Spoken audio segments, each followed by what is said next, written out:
إن الحمد لله نحمده ونستعينه ونستغفره ونعوذ بالله من شرور أنفسنا ومن سيئات أعمالنا من يهده الله فلا مضل له ومن يضلل فلا هادي له وأشهد أن لا إله إلا الله وحده لا شريك له وأشهد أن محمدا عبده ورسوله اللهم صل وسلم وبارك عليه أوصيكم وإياي بتقوى الله فقد فاز المتقون يا أيها الذين آمنوا اتقوا الله حق تقاته ولا تموتن إلا وأنتم مسلمون يا أيها الناس اتقوا ربكم الذي خلقكم من نفس واحدة وخلق منها زوجها وبث منهما رجالا كثيرا ونساء واتقوا الله الذي تساءلون به والأرحام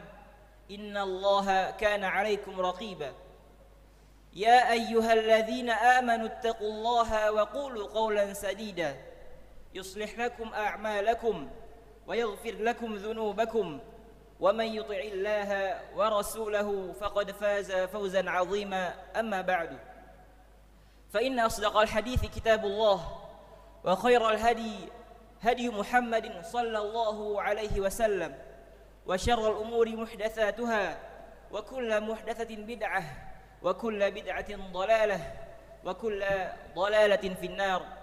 Ma'asyiral muslimin, jamaah sidang Jumat yang semoga dirahmati Allah Subhanahu wa taala. Di antara perkara yang kita sepakati bersama sebagai seorang muslim adalah menjadikan Al-Qur'an sebagai pedoman utama dalam semua aspek kehidupan kita. Namun kenyataannya ayyuhal ikhwah yang dirahmati Allah Subhanahu wa taala, kesepakatan ini hanya sampai di lisan-lisan kita saja. Banyak di antara kita yang meninggalkan Al-Qur'an. Banyak di antara kita yang hanya menjadikan Al-Qur'an sebagai pajangan di rumah-rumah kita. Jarang membukanya, jarang membacanya di setiap harinya, apalagi menjadikannya sebagai pedoman dalam kehidupan sehari-hari. Padahal Al-Quran memiliki begitu banyak keutamaan yang tidak dimiliki oleh kitab-kitab lainnya, bahkan yang tidak dimiliki oleh kitab-kitab samawi lainnya. Oleh karena itu, berinteraksi dengan Al-Quran, hidup selalu bersama dengan Al-Quran, dengan membacanya, menghafalnya, dan mengamalkannya merupakan suatu kemuliaan yang sangat besar. Membacanya adalah suatu keberuntungan yang luar biasa, yang tiada terputus dan tidak akan pernah merugi orang yang membacanya. Sebagaimana firman Allah Subhanahu wa taala dalam surat Fatir ayat 29 sampai 30, "Innal ladzina yatluna kitaballahi wa aqamus salata wa anfaqu mimma razaqnahum sirran wa alaniyah yarjuna tijaratan lan tabur." Sesungguhnya orang yang selalu membaca Al-Quran, mendirikan salat dan menginfakkan sebagian dari apa-apa yang kami rezekikan kepada mereka, mereka mengharapkan tijaratan lan tabur, perniagaan yang tidak akan pernah merugi. Liwafiyahum ujurahum wa yazidahum min fadlih innahu ghafurun syakur. Mereka berharap agar Allah Subhanahu wa taala memberikan kepada mereka, menyempurnakan kepada mereka pahala-pahala mereka dan menambahkan kepada mereka karunia-karunia-Nya. Sesungguhnya Allah Maha Pengampun lagi Maha Mensyukuri. Imam Al-Qurtubi berkata dalam tafsirnya, ini adalah ayat yang menunjukkan keutamaan para pembaca Al-Quran, para qari'ul Quran yang mengamalkannya, yang memahami maknanya dan juga mengamalkannya. Ini adalah pujian Allah Subhanahu wa taala kepada para qari'ul Quran yang agung ini, karena mereka selalu membaca kitabullah, karena mereka selalu konsisten dan komitmen untuk membacanya. Mereka membaca kalamullah dengan memperhatikan hukum-hukum tajwidnya serta merenungi maknanya dan juga mengamalkannya. Kaum muslimin yang dirahmati Allah Subhanahu wa taala, Al-Qur'an akan memberikan syafaat kepada para pembacanya di akhirat kelak, sebagaimana yang diriwayatkan oleh Imam Muslim dalam sahihnya dari sahabat Abu Umamah Al-Bahili radhiyallahu anhu bahwasanya Rasulullah sallallahu alaihi wasallam bersabda, "Iqra'ul Qur'an fa innahu ya'ti yaumal qiyamah syafi'an li ashabihi." Bacalah Al-Quran, karena sesungguhnya ia akan datang pada hari kiamat nanti sebagai pemberi syafaat kepada para pembacanya. Imam Asy-Syatibi berkata dalam salah satu bait matannya, wa inna kitaballahi awthaqu syafi'in wa aghna ghana'in wahiban mutafaddila. Dan sesungguhnya Al-Quran, kitabullah, adalah sebaik-baiknya pemberi syafaat. Dan syafaat Al-Quran adalah syafaat yang istimewa, berbeda dari syafaat yang lainnya yang bisa mengangkat seseorang dari neraka ke surga. Syafaat Al-Quran bahkan bisa menghalangi seseorang dari masuk ke dalam api neraka. Ikhwati fillah, a'azzani Allahu wa iyyakum jami'a. Rasulullah SAW menyebutkan bahwasanya Allah akan melipat gandakan pahala orang yang membaca Al-Quran, sebagaimana yang diriwayatkan dalam hadis sahih oleh Imam At-Tirmidzi dan diriwayatkan dari sahabat Ibnu Mas'ud radhiyallahu anhu bahwasanya Rasulullah SAW bersabda, man qara'a harfan min kitabillah falahu bihi hasanah wal hasanatu bi asyri amsalha la aqul alif lam mim harf walakin alifun harfun wa lamun harfun wa mimun harfun.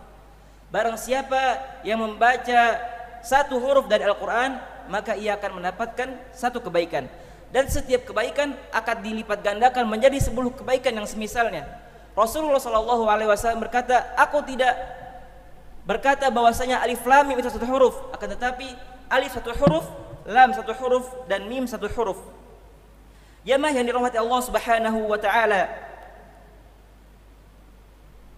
di antara jamaah yang dirahmati Allah Subhanahu wa taala, dalam hadis yang diriwayatkan oleh Imam Ahmad dalam Musnadnya dari Anas bin Malik radhiyallahu anhu bahwasanya Rasulullah sallallahu alaihi wasallam bersabda, inna lillahi ahlina minan nas. Qalu man hum ya Rasulullah? Qala ahlul Quran hum ahlullahi wa khassatuh.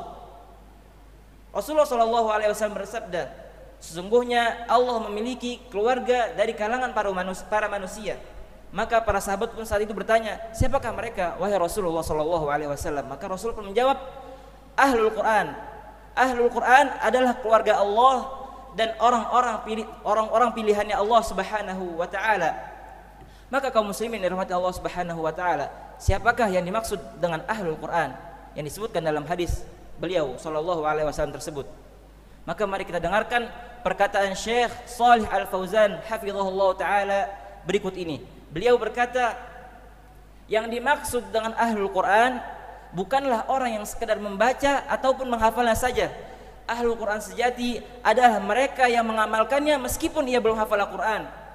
Mereka yang mengamalkannya, mereka yang mengamalkan Al-Quran dengan menjalankan perintah dan menjauhi larangan-larangan dan tidak melanggar batasan-batasan yang telah ditetapkan oleh Al-Quran, mereka lah yang disebut dalam hadis ini sebagai ahlul Quran, keluarga Allah dan orang-orang terkhususnya Allah Subhanahu wa taala. Mereka lah hamba Allah yang paling istimewa. Adapun orang yang hafal Al-Quran, orang yang menghafal Al-Quran, kemudian ia membaguskan bacaannya, ia membaca setiap hurufnya dengan baik, namun jika ia menyepelekan batasan-batasan yang telah dituliskan di dalam Al-Quran, maka ia bukanlah termasuk dari ahlul Quran, bukan pula termasuk dari ahlullah dan orang-orang pilihannya Allah Subhanahu wa ta'ala. Kaum muslimin yang dirahmati Allah Subhanahu wa ta'ala, dalam hadis yang diriwayatkan oleh Imam Abu Dawud dan At-Tirmidzi dan disahihkan oleh Syekh Al-Albani rahimahumullah ta'ala, dari sahabat yang mulia Abdullah bin Amr radhiyallahu anhuma bahwasanya Rasulullah sallallahu alaihi wasallam bersabda, yuqalu li sahibil Quran, iqra wartaqi warattil kama kunta turattil fid dunya fa inna manzilaka 'inda akhir ayatin taqra'uha. Dikatakan kepada para sahibul Quran di akhirat nanti, bacalah dan naiklah serta bacalah dengan tartil sebagaimana engkau membacanya dengan tartil selama di dunia, karena kedudukanmu ada pada akhir yang ayat-ayat yang kamu baca. Maka kaum muslimin, siapakah yang dimaksud dengan sahibul Quran di sini? Mari kita dengarkan perkataan Syekh Al-Albani rahimahullahu taala dalam as-silsilah as-shihahnya berikut ini. Beliau berkata, yang dimaksud, ketahuilah bahwasanya yang dimaksud dengan sahibul Quran dalam hadis Rasulullah sallallahu alaihi wasallam ini adalah seorang yang menghafal Al-Quran dari hati sanubarinya. Ketahuilah bahwasanya Yang dimaksud dengan sahibul Quran adalah orang yang menghafal Al-Quran dari hati sanubarinya. Hal ini sebagaimana dikuatkan, ditafsirkan berdasarkan hadis Rasulullah SAW yang lain. Suatu kaum akan dipimpin oleh orang yang paling banyak menghafal kitabullah, yakni Al-Quran. Kedudukan yang bertingkat-tingkat di surga nanti tergantung pada banyak hafalan seseorang di dunia, dan bukan tergantung pada banyak bacaannya di dunia saat ini. Sebagaimana hal ini banyak disalahpahami oleh banyak orang. Inilah yang terlihat, yang nampak dari keutamaan para penghafal Al-Quran yang mulia ini. Inilah keutamaan yang nampak dari ahlul Quran yang mulia ini. Namun dengan syarat mereka yang menghafal Al-Quran dengan niat semata-mata hanya untuk mengharap wajah Allah Subhanahu wa ta'ala, bukan untuk mengharapkan dunia, bukan untuk mengharapkan harta. Ketahuilah wahai kaum muslimin, dalam hadis yang diriwayatkan oleh Imam Ahmad bahwasanya Rasulullah SAW bersabda, "Aktsaru munafiqi ummati qurra'uha." Kebanyakan orang-orang munafik dari kalangan umatku adalah qurra'uha. Siapakah mereka? Yaitu mereka yang menghafal Al-Quran namun dengan niat yang jelek. Barakallahu li wa lakum fil Qur'anil Karim wa nafa'ani wa iyyakum bima fihi minal ayati wadh-dhikril hakim wa taqabbala minni wa minkum tilawatahu innahu huwas samiul alim.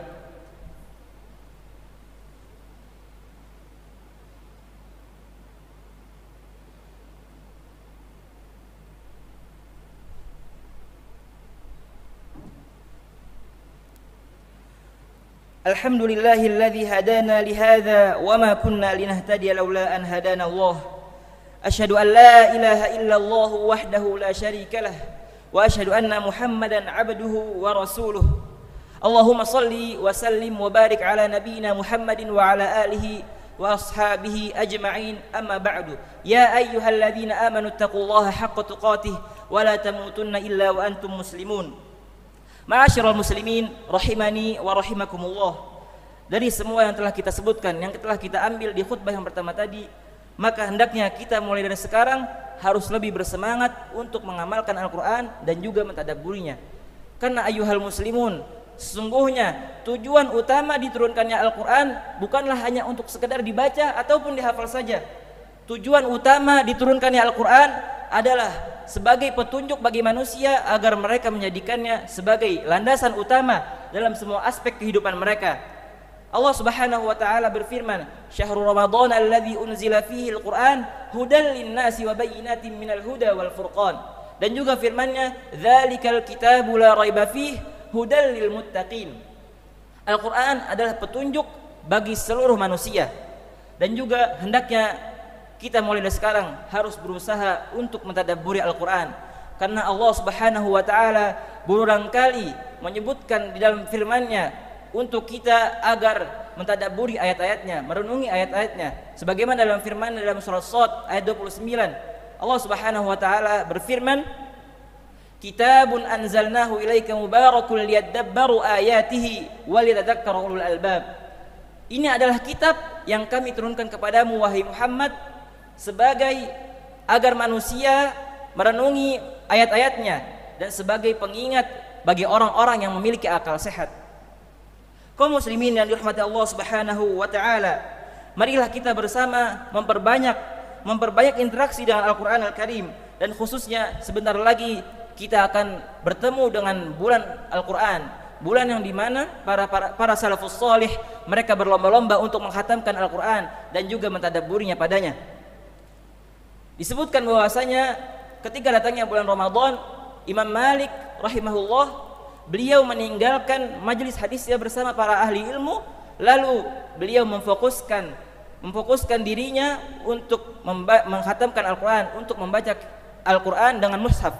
Dan juga Al-Aswad bin Yazid, beliau ketika datangnya bulan Ramadan menghatamkan Al-Quran setiap 2 hari sekali selama bulan Ramadan. Dan juga bahkan disebutkan dalam Syiar A'lam An-Nubala bahwasanya Imam Asy-Syafi'i beliau menghatamkan Al-Quran sebanyak 60 kali selama bulan Ramadan, rahimahumullahu rahmatan wasi'ah. Maka dari itu ayyuhal muslimun, marilah kita berdoa kepada Allah Subhanahu wa taala agar Allah mengizinkan kita, mempertemukan kita dengan bulan Ramadan kali ini, dan agar Allah Subhanahu wa taala memberikan kepada kita kekuatan agar kita bisa menggunakan waktu kita pada bulan Ramadan kali ini dengan sebaik-baik mungkin, khususnya untuk membaca Al-Qur'an dan juga ibadah-ibadah lainnya. Innallaha wa malaikatahu yusholluna 'alan nabi ya ayyuhalladzina amanu shallu 'alaihi wa sallimu taslima. Allahumma shalli 'ala Muhammad wa 'ala ali Muhammad kama shallaita 'ala Ibrahim wa 'ala ali Ibrahim innaka Hamidum Majid.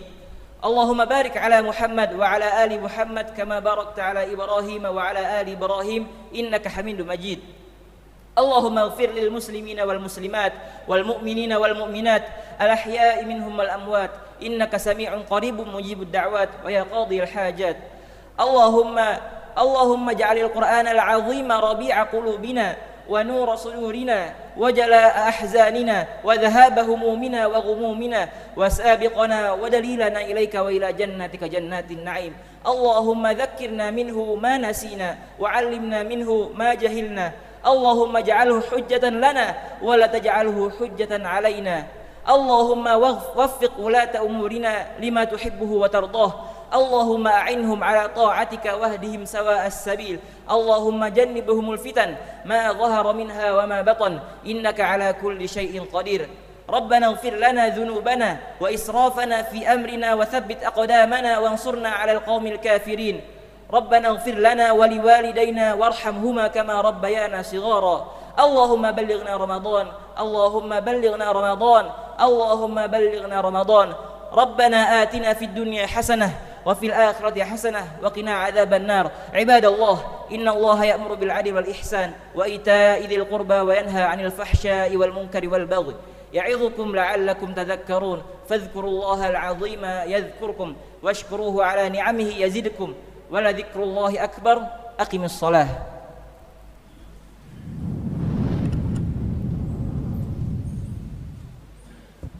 الله أكبر.